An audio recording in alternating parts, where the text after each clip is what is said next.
경영을 하셔야 될 것 같은데 브랜딩 관리가 될까요? 그게 정말 일단 저희 팀원들한테도 받는 질문이에요. 저희가 하는 이 모든 노력에 무슨 의미가 있습니까? 이거 사가시는 분이 팩토리아 떼고, 뭐,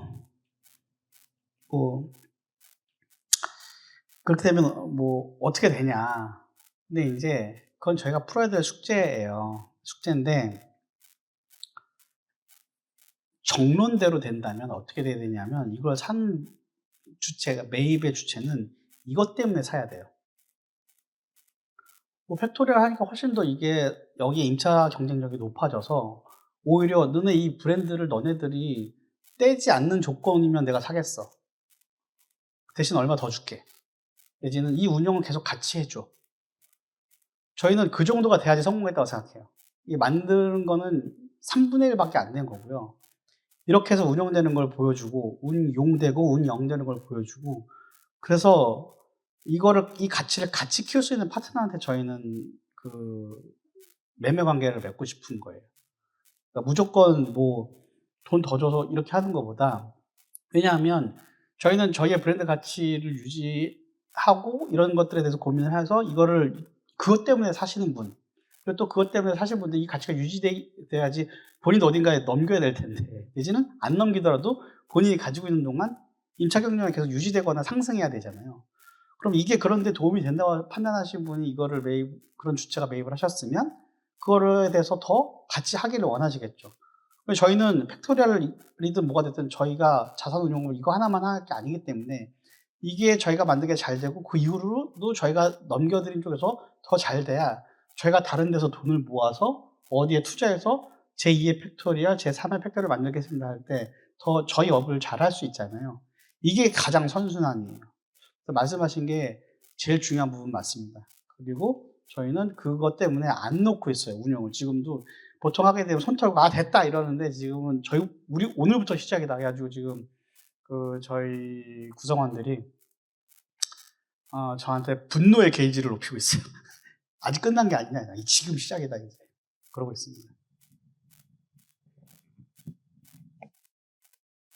연속된 질문인데 브랜드를 유지를 하려면 결국에는 여기 또 OS가 들어가 있잖아요. 그리고 이 OS가 지속적으로 계속 업데이트가 되고 유지가 돼야 되는데 이게 건물의 수명과 OS의 수명이 사실은 이게 일치하지 않을 수 있잖아요. 그런 부분에 대해서 좀 어떻게 생각하시는지 궁금합니다. 일단 건물보다 OS는 무조건 더 오래 갈 겁니다. 당연하겠죠. 이건 계속 소프트웨어고 더 계속 진화 발전하고 이 하드웨어적인 건 감가상각만 있지만 이거는 점점 효율이 올라갈 거잖아요. 단일한 어떤 코드가 내는 성능도 더 커질 것이고 개발 인건비도 옛날에 개발자 10명이 들어가던 거 지금 AI가 나와서 개발자 2명이면 되고 점점 그러면 될 건데 결국은 이건 주체의 문제 같아요. 그 빌딩 OS를 하는 그 업체가 사라질 업체냐 단단한 업체냐. 근데 이제 여기서 이제 복잡한 얘기들이 나오는데 자산운용사가 OS 만드는 회사 해도 돼? 복잡한 문제죠. 근데 일단 저희는 핀포인트라는 좋은 파트너가 있어요. 근데 그 파트너가 그냥 똑똑한 스타트업에 그치는 게 아니고 삼성전자의 C랩으로 선정이 됐고 그 다음에 지금 삼성전자랑 사무건축이랑 그 다음에 미국에 있는 여러 이제 부동산 지금 이제 말씀드리기 되게 어려운 매우 메이저한 업체들과 계속해서 여러 프로젝트를 하고 있거든요. 그러니까 거기에 녹아 들어가면서 계속 진화 발전을 하거나 이제 그게 이 사람들도 잘하는 거긴 하지만 시장에 니즈가 있었던 거예요. 해결이 안 됐을 뿐이지. 그래서 오히려 삼성전자의 C랩으로 선정이 돼서 삼성전자가 뭐 글로벌의 이런 부동산 자산의 그 OS, 특히 이제 BIOT라고 해서 지금은 가전을 팔아서 설치만 했지만 이제는 그렇게 안 되거든요. 이걸 건물과 일체화돼서 OS를 돌려야 되는데 그 소프트웨어 파트너가 필요했었던 건데 잘 만난 거죠. 그리고 이제 그것이 아까 제가 위에서 잠깐 설명드렸지만 IoT랑도 연결되고 건물의 인면에 로보와도 연결이 되고 공조와도 연결이 되고 사용소랑도 연결이 되는 것들이 지금 이미 가시화되고 있어서 많이 이제 만들어지고 있고 이게 지금 제일 처음 열린 것 뿐이지 지금 이게 스케줄이 대기가 되어 있거든요. 그래서 저는 그런 것들은 계속 지속 발전이 되고 오히려 경쟁사들이 늘어날 거예요. 대안이. 왜냐하면 그 친구들이 그렇게 하는 거 보고 LG전자는 안 할까? 미국의 다른 업체들은 안 할까? 하겠죠. 그게 이게 고난도의 기술도 아니고 뭐 그거 못 하겠어요. 그래서 그 오히려 이 OS 빌딩에 OS 개념이 들어가는 거 그 자체의 시장은 더 커질 것이고 그게 사라질 걱정은 안 해도 되고 오히려 지금 이 만든 이 업체가 어디가 인수당하거나 아니면 더 큰 구글한테 먹히거나 그럴 걸 염려해야 되겠죠. 예를 들면 네이버 1784도 건물의 아키텍처 OS가 아크라는 OS가 들어가죠. 근데 거기는 건물의 상업용 오피스에 최적화된 게 아니고 본인들의 R&D 센터로 만드신 거잖아요. 로봇을 움직이기 위한 그런 R&D 센터고 디지털 트윈을 만들기 위해서 이런 상업용 건물에 안 맞을 뿐이지 그런 기술들의 흐름은 계속 갈 거라고 생각합니다.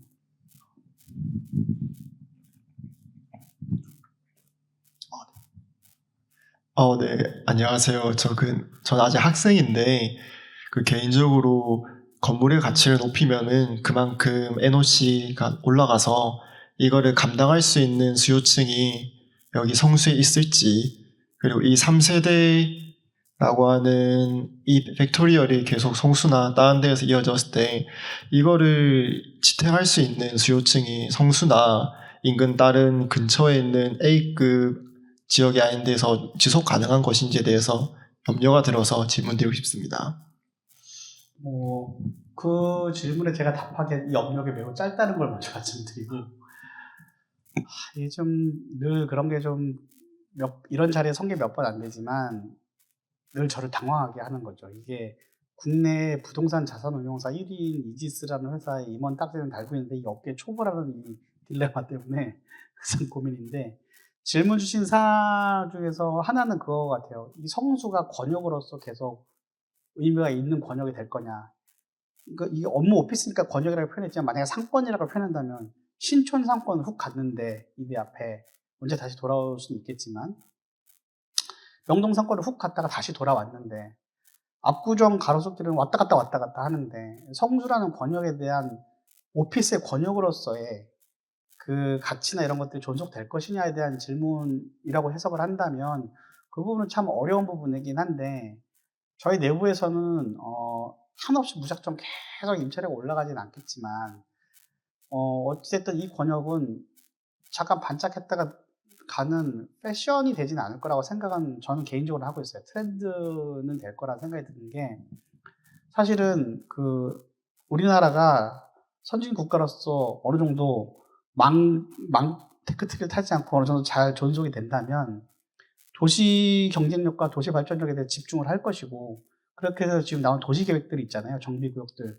성수도 1, 2, 3, 4로 있고 붙어 있는 압구정 대단위로 뒤엎는 거, 그다음에 용산. 그다음에 저희도 추진하고 있지만 서울역이 또 하나의 권역으로 이제 하나 북부 역세권이랑 저희가 하는 힐튼 호텔 재개발이랑 서울로 메트로 이렇게 그다음에 하게 되면 거기만 해도 그 서울역 주변만 해도 20만 평이거든요. 벌써 개발되는 게 30만 평에 가깝거든요. 그럼 용산에서 이어져서 서울역 권역, 그다음에 압구정, 그다음에 이런 쪽, 그다음에 성수 이런 통합발전 계획 이런 것들을 하게 되면 이 고급 주거 오피스가 연결되는 이 도시의 집중도는 저는 힘을 잃지는 않을 거라고 생각해요. 그러니까 기본 받침은 이 펀더멘탈은 나쁘지 않을 거라고 생각이 들고 오히려 상권은 걱정할 수 있을 거라고 생각해요.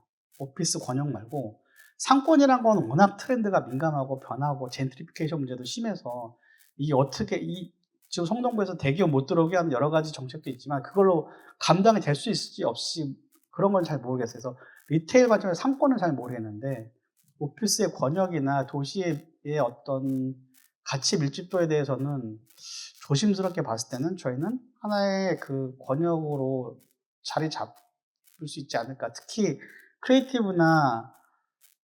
산업과 타비 기업과 이런 것들에 대한 새롭게 뭔가 역동적인 초기 단계에서 가치가 부스트업되는 그 단계에는 여의도 가라 그러면 잘 안 가거든요. 사실은. 근데 그게 성수가 이미 준 바이브와 그 밸류를 대체할 만한 대안이 있을까에 대한 거는 저는 얼른 안 떠오르고 그러면 이러다가 가라앉을 법한 상황을 뒷받침하는 다른 도시계획들은 있고 그래서 그 정도는 있지 않을까라는 생각을 좀 하고 있어요.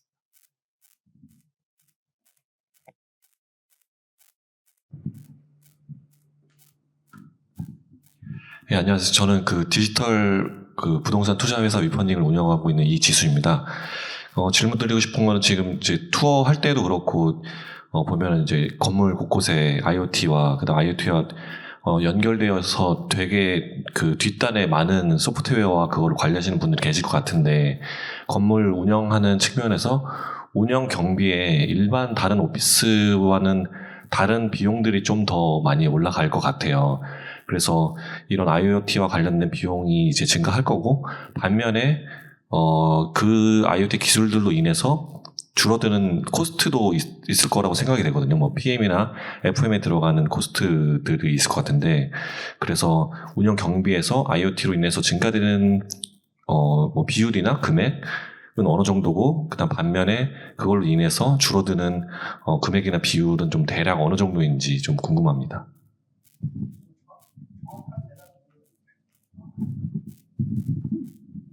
네, 정확한 대답은 핀포인트의 그 가격표가 제일 좋을 것 같은데 제가 틀릴 수 있다는 걸 전제로 말씀을 드리면 일단 그래서 저희가 운영 체계가 다른 데랑 좀 달라요. 일반 PM이 있고 FM이 있잖아요. 저희는 DPM이라는 영역이 있어요. 디지털 PM인 거죠. 그래서 핀포인트에서 OS를 만들고 운영도 하는데 굉장히 많은 비용이 들어간 것 같지만 그렇지 않아요. 그러니까 저희 기술의 핵심은 그 핀포인트의 핵심은 가벼워야 된다예요. 그리고 호환이 잘 돼야 된다. 우리만의 독보적인 기술이어서 호환이 어렵거나 그렇지 않고 연결에 방점이 있는 가벼운 기술들이고 그래서 사실은 기술이지만 그 엄청난 그 핵심 엔진이나 이런 코딩을 하는 게 아니 코딩보다 더 중요한 게 사용자 시나리오를 더 많이 고민하세요. 핀포인트라는 회사는. 그리고 장비가 많이 들어가요. 근데 센서가 많이 들어가요. 비싼 장비가 들어가는 게 아니고. 그러다 보니까 뭐가 문제냐면 그런 건 문제가 있어요. 저희가 그 9층, 10층 스페이스 클릭이라고 제가 이제 구독형 오피스를 보여드린 게 소비자, 그러니까 임차사 입장에서의 수요, 임차 수요에 관련된 거에 편의성만 말씀드렸지만 사실은 스페이스 클릭만이 저희가 센서를 많이 달 수 있어요. 왜냐하면 일반 임차층은 뭘 달아봤자 인테리어 하시면서 다 망가지고 뽀개지고 그리고 뭔가 뭐 바꾸시면 다 또 이상하게 되거든요. 그래서 스페이스 클릭은 못 만들었다 못 만들어가는 개념이어서 저희가 센서들을 다 설계를 하고 거기에서 정말 사용만 할 수 있도록 하는 거예요. 예를 들면 회의실에서 반드시 있어야 되는 단자나 센서들이 있어요. 예를 들면 HDMI가 있고 근데 HDMI 하려면 선을 어디서 따놔야 되는데 가장 가까운 선에서 따놓는데 예를 들면 그 화면이랑 테이블이랑 너무 가까워도 안 되고 이런 거리부터 시작해서 무선보다는 그러니까 문제가에 대비해서 무선도 있어야 되겠지만 유선도 있어야 되겠지만 얼마나 무선 연결이 되면 좋잖아요. 그러면 한두 번의 클릭으로 내 데스크탑이나 랩탑이 윈도우가 됐든 맥이 됐든 한 번에 연결될 수 있는 거에 대한 고민을 했거든요.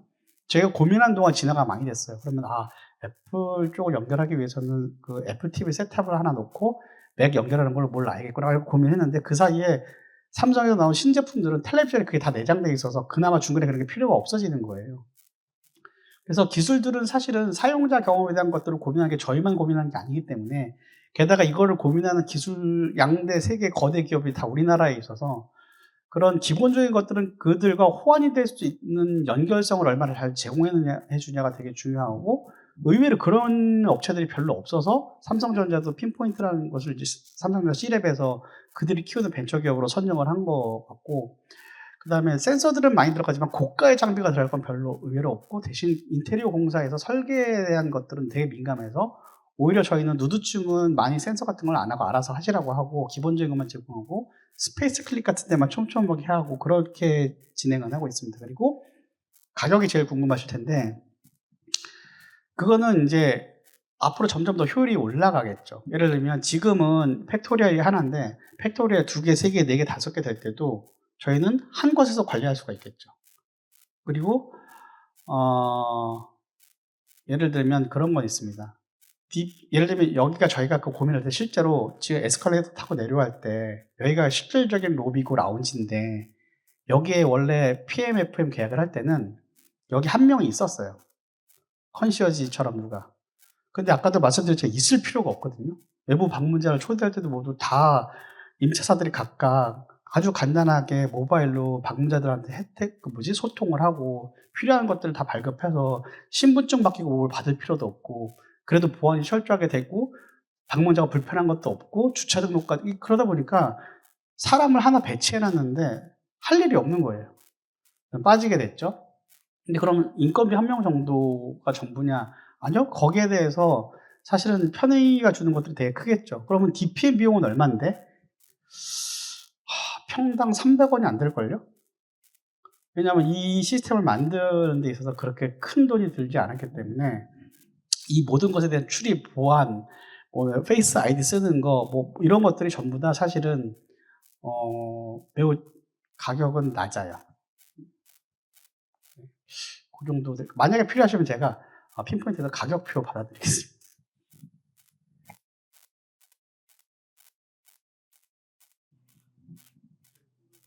예,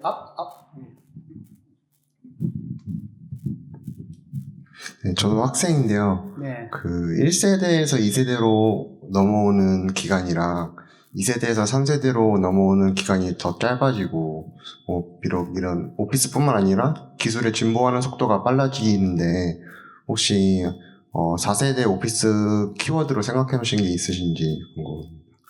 이게 세대를 저희가 편의상 나누긴 했는데, 이게 저희가 나눈 게 이제 업계 정로는 아니고, 그렇긴 한데, 저희가 4세대로 고민하고 있는 게 있어요. 2029년에서 30년 정도에 완공되는 건데, 이거는 그 브랜드는 팩토리얼이 아니고요.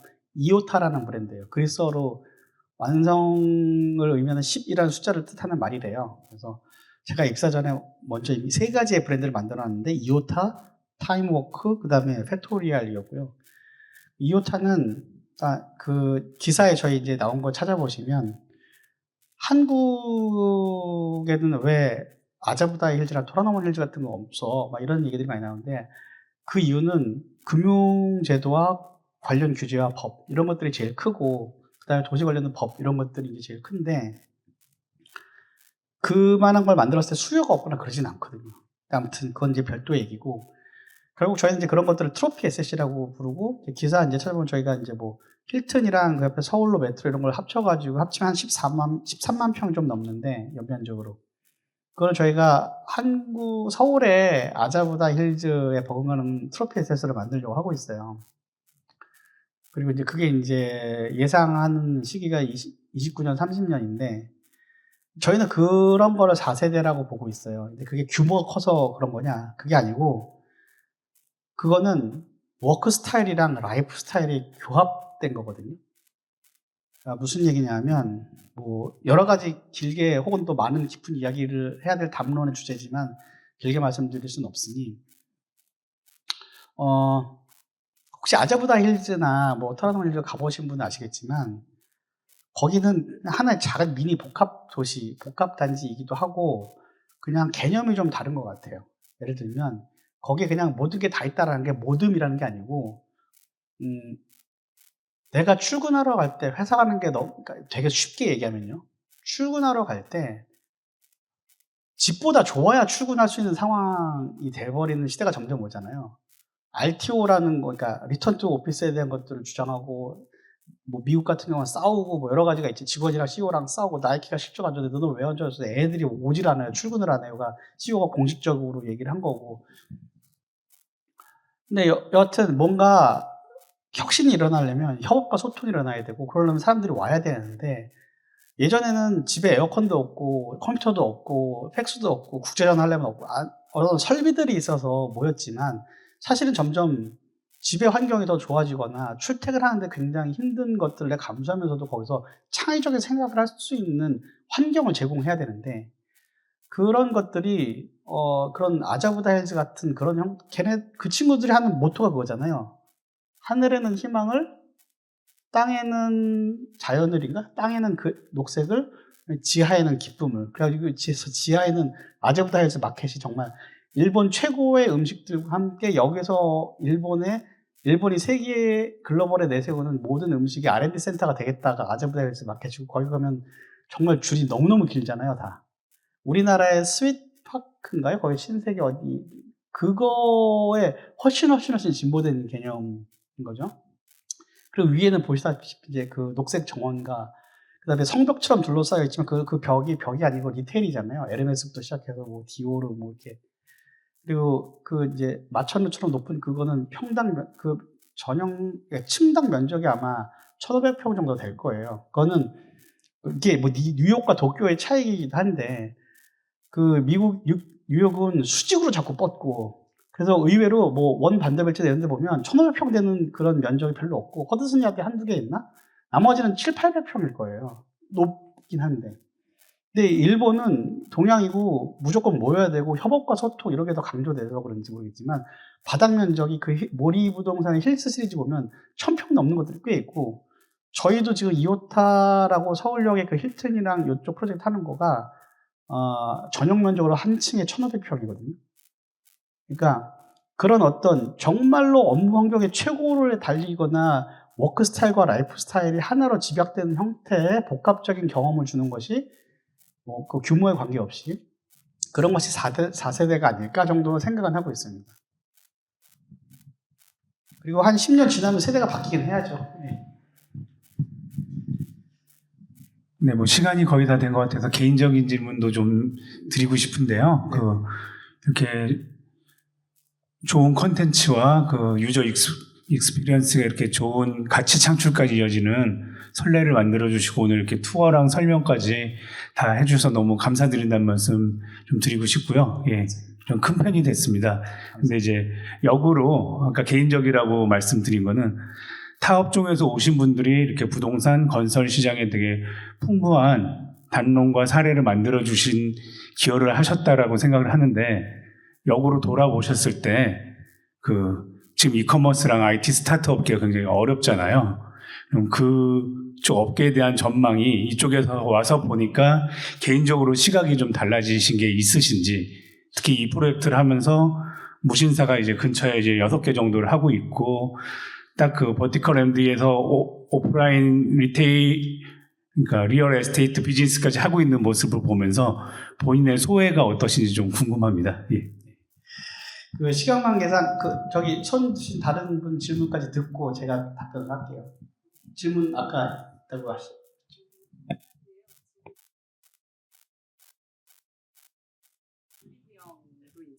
주요 임차인으로 들어온 줄 알고 있는데요.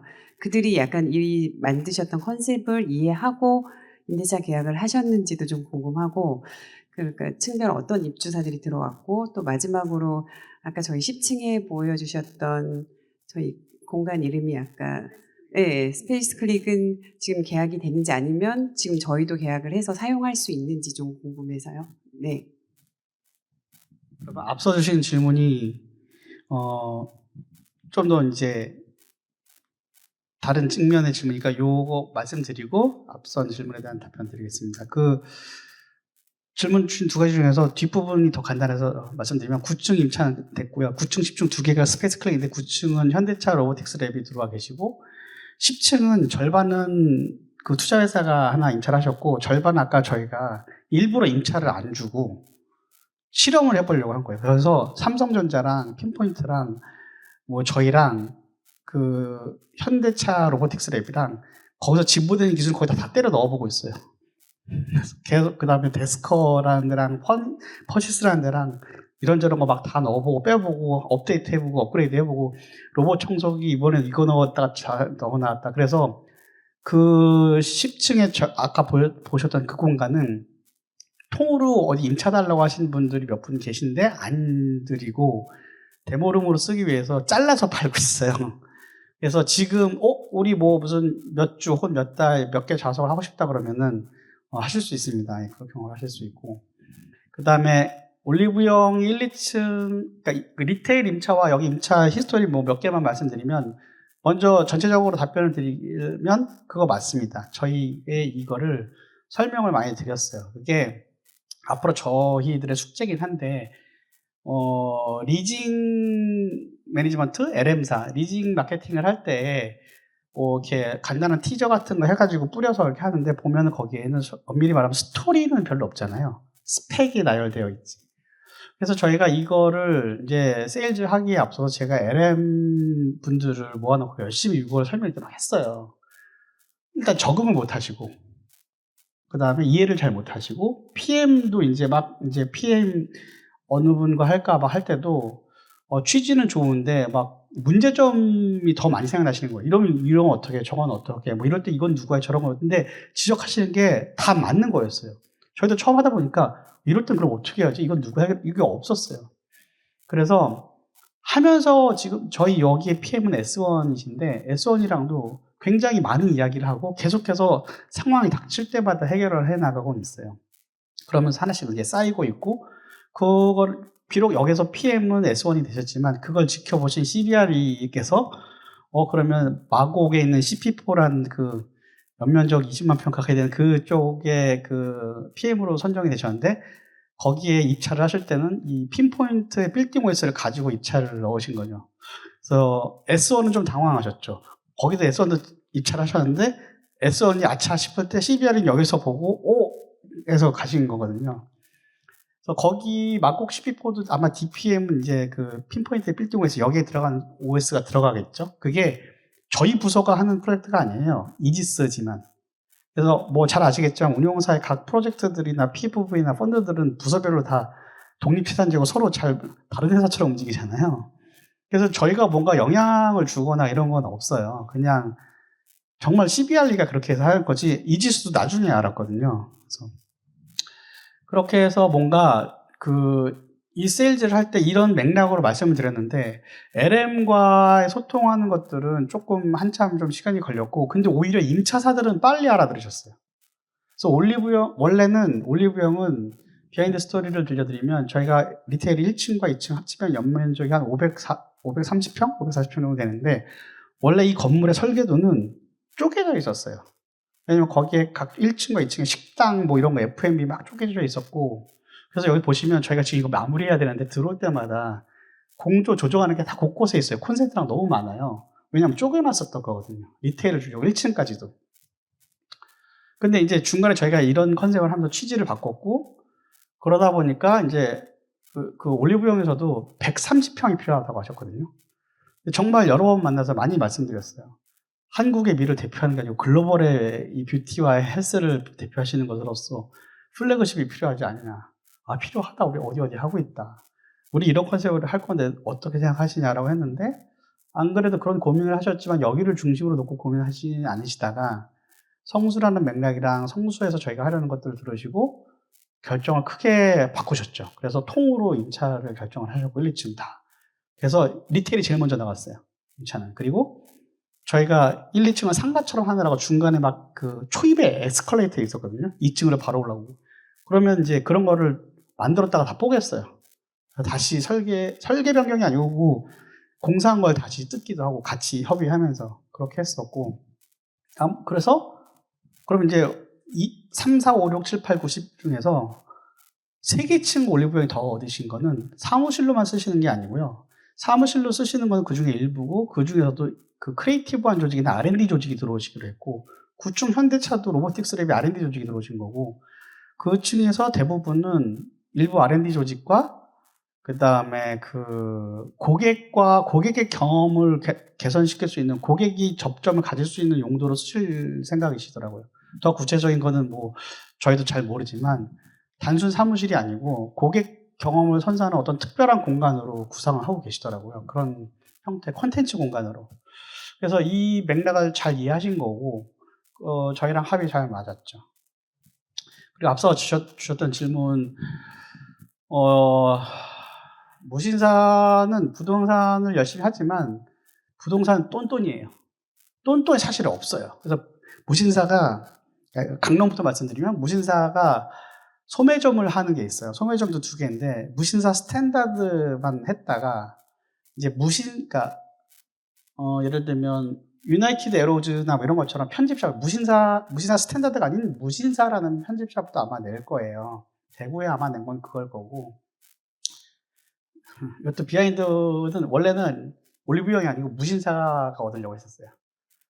저도 이제 무신사 출신이고 해서 얘기를 하는데, 어찌어찌도 다 인연이 있더라고요. 결국 이제 올리브영이 더 전격적으로 빠르게 과감하게 확 해버리셔가지고 무신사가 이러다가 이제 올리브영이 탁 가져가셨고, 그리고 이제 그 무신사 케이스 같은 경우는 그래서 그런 어떤 그 리테일의 공간이 있고 하나는 공유 오피스를 하죠. 무신사 스튜디오라고 바로 앞에 있는 거. 근데 무신사 스튜디오는 수익 사업을 위해서 그런 게 아니고 생태계를 만들기 위해서 계속해서 그 패션 스타트업, 브랜드 스타트업을 하시기 위해서 거기서 큰 마진이 아니고 손해만 보지 않는 선에서 무신사가 하시는 거여서 적극적으로 확장을 하지 않고 어느 정도의 무신사 체력에만 걸로 하고 계시고, 이 소매점은 사실은 그러니까 저희가 볼 때 리테일의 관점은, 그러니까 리테일이 많이 망가졌다고 하잖아요, 부동산 자산에서.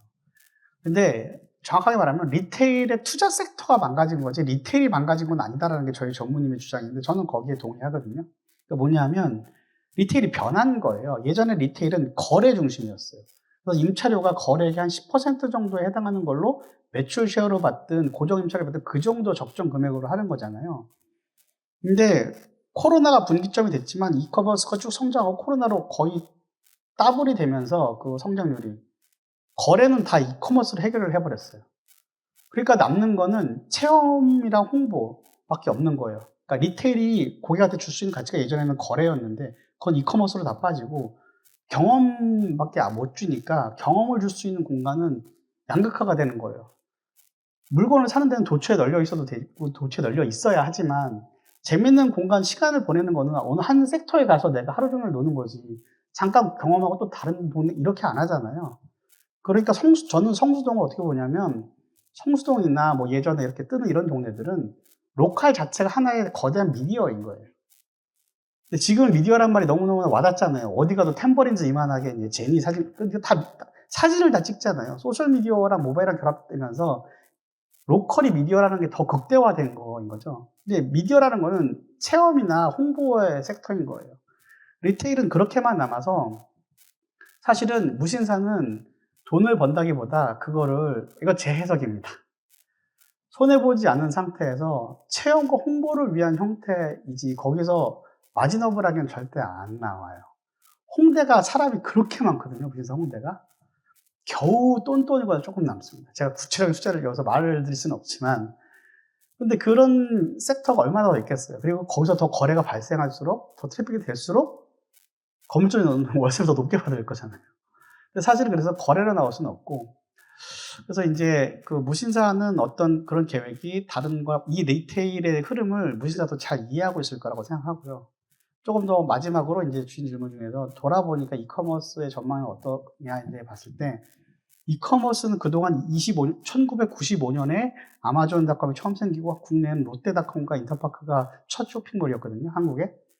이커머스가 생긴 예로 25년 동안 성장률이 폭주했어요. 한 번도 전년 대비 2자릿수 이상 성장을 안 한 적이 없었죠. 그러다가 성장이 잦아들 때쯤 갑자기 모바일이 나왔어요. 그래서 모바일 커머스가 또 이커머스를 이끌었어요. 그래서 이제 좀 주춤하려고 했는데 코로나가 터졌어요. 그러면서 이제 라스트 마일까지 물류를 곳곳에 하면서 폭발적인 성장이 돼서 이제 겨우 전년 대비 성장률이 한 자리가 될까 말까인데, 무서운 건 뭐냐면 제가 예전에 이커머스에 한참 있을 때 전망을 할 때 어떻게 했냐면 우리나라 전체 리테일이 있잖아요. 사람이 소비하는 거.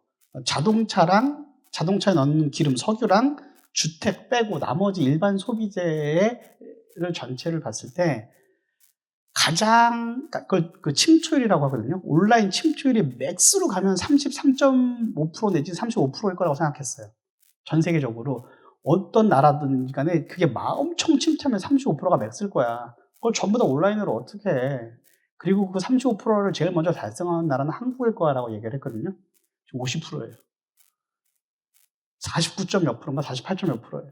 웬만한 건 모바일로 다 해버리는 상황인 거죠.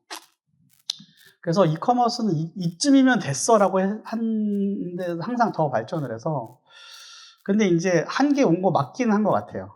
근데 그동안은 제가 방금도 표현했잖아요. 침투율이라고 표현했잖아요. 서로 잡아먹는 관계였는데 이제는 리테일 섹터가 기브업을 했어요. 항복한 거죠. 거래는 못 당한다고 선언을 했기 때문에 결국 역할이 나누어지잖아요. 그런 역할로 온라인과 오프라인이 커머스에 관련된 것들은 그리고 예전에 이커머스에서는 미디어적인 역할을 하려고 되게 많이 애를 썼어요. 근데 사실은 무신사도 미디어 커머스라고 주장하고 했지만 콘텐츠가 그렇게 매출에 정말로 영향력을 줬냐? 초반은 그랬지만 자리 잡고 나서는 그러진 않았거든요. 그래서 역할이 점점 나눠지는 것 같다 정도 생각이 들고, 이커머스는 어쨌든 어느 정도의 성장률은 있겠지만 편의점도 맨날 죽는다는데 꾸준히 성장했잖아요. 왜냐하면 그 시대에 맞게 점점 변했어요. 예전에는 구멍가게나 연세점이라는 단어 혹시 아시나요? 연세점을 대체했다가 점점 라이프스타일 플랫폼으로 가면서 내 집 앞에 냉장고까지 갔잖아요.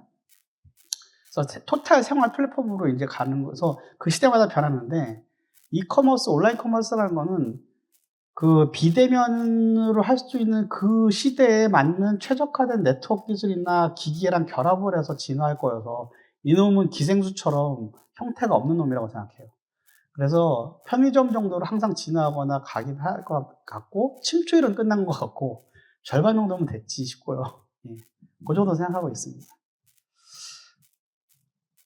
네. 예, 제가 최대한 짧게 대답하겠습니다. 죄송합니다. 예.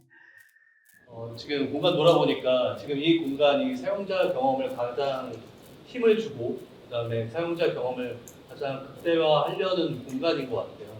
그래서 이 공간에 혹시 운영 주체나 혹은 운영사 혹은 운영의 형태가 좀 정해져 있는지 궁금해서 한번 질문드려요. 그게 오늘까지도 제가 사내에서 박 터지게 싸우는 얘기입니다. 아직 내일도, 다음 주 월요일 날에 가서 또 싸워야 되는데, 그게 정형화되지 않았어요. 제 머릿속에는 있는데 충돌이 되는 거예요. 앞에 질문 주셨던 것처럼 저는 이 업에 있지 않았잖아요. 이건 이렇게 운영하면 되는데 라고 하는데 이 업에서는 받아들여지지 못하는 룰이에요.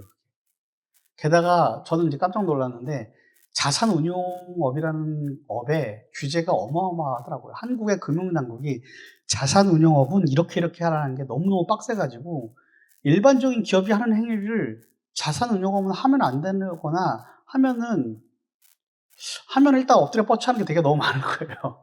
그래서 제가 어떻게 운영되는지에 대한 머릿속에 그림은 있는데 그거를 실행할 때 주체나 역할 분담을 잘 못하겠어요. 그래서 그 부분에 대해서 계속 고민하고 있고, 그래서 지금 방금 말씀 주신 거에 대한 답변을 하자면 여기에 임대차 계약을 처음에 입찰이라고 하긴 뭐하고 여러 군데 저희가 제안을 받아봤어요.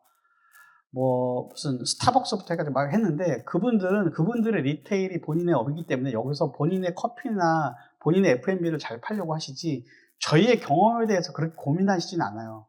근데 그게 당연한 거예요. 그분들이 임대료 내고 여기 왔는데 왜 우리 걸 고민해줘요? 그럴 리가 없지. 그래서 저희는 그렇다고 저희가 직접 할 수는 없어요. 앞에서 말씀드렸던 것처럼 제가 상상하지 못한 여러 각종 허들이 많더라고요. 그러면 저의 길은 하나였어요. 여기서 본인이 돈을 벌기 위해서 누군가가 임차를 들어와서 하는데 그게 우리가 하려는 일이랑 같은 사람을 찾아야 됐어요. 그래서 커피나 술을 파는 업체가 아니고 마케팅 에이전시를 섭외했어요. 임차인으로. 이 전체는 다 임차 공간은 아니고요. 여기 이제 공용 공간인데 일부 저 바를 운영하는 저 공간을 마케팅 에이전트를 하는 회사를 섭외를 해서 그 회사가 여기서 그냥 단순히 커피를랑 뭐 위스키만 파는 게 아니고 이 공간을 대여해서 원래 하던 일이 마케팅 에이전시다 보니까 디지털 마케팅, 오프라인에서 이벤트 해가지고나 팝업을 주로 해서 그걸 온라인으로 마케팅하고 이런 것들 하던 회사라 이 공간을 그렇게 해서 본인의 업으로 이랑 이어가는 형식으로. 근데 그러면 이제 저희가 어쨌든 이거는 계약서를 묶을 수는 없고 저희랑 철학이랑 핏이 맞는 쪽이어서 그럼 어떤 거 할 때 저희가 뭐 특정한 이상한 그 반사회적인 집단이나 이런 쪽에서 무슨 빌려달라고 무슨 행사한다고 해서 막 주면 안 되잖아요. 그리고 우리랑 취지가 안 맞는 영 이상한 걸 해서도 안 되는 거고. 무슨 성동 새우젓 축제 이런 걸 여기서 그것도 힙하겠네요. 어떻게 하냐에 따라 달라질 텐데 여튼 뭔가 그런 것들을 같이 서로 그 갈등이 아니고 서로 협업을 할 수 있는 파트너를 찾았었고 근데 그게 좋은 말로만 되는 게 아니고 본인의 업이랑 맞아야 되잖아요. 그래서 그런 업을 할 수 있는 쪽을 찾아서 이걸 지금 같이 운영을 고민하고 있습니다. 네, 여기까지 할까요? 네, 고맙습니다. 네, 고맙습니다. 네.